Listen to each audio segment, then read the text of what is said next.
শহীদ শরীফ ওসমান বিন হাদিকে নিয়ে কুরুচিপূর্ণ মন্তব্য করায় সাভারের এনাম মেডিকেল কলেজ হাসপাতালের চিকিৎসক অধ্যাপক ডাক্তার তাজিন আফরোজ শাহকে সাময়িকভাবে অব্যাহতি দিয়েছে হাসপাতাল কর্তৃপক্ষ।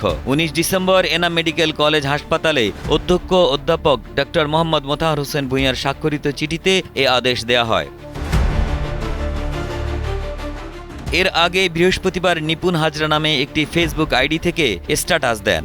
সেই স্ট্যাটাসে উল্লেখ করা হয়, ওসমান হাদি মারা গিয়েছে, মরে গিয়েই বেঁচে গেল মনে হয় ছেলেটা।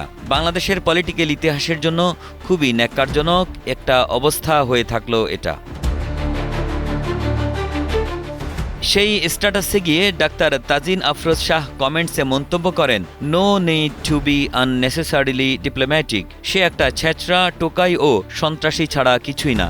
দেশকে ধ্বংস করা ছাড়া আর কোনো কাজে লাগেনি। তাই জিরো সিম্প্যাথি ফর হিম, বরং উল্টোটা। ডাক্তার তাজিন আফরোজ শাহ আরও লেখেন, না, ওয়েল ডিজার্ভড।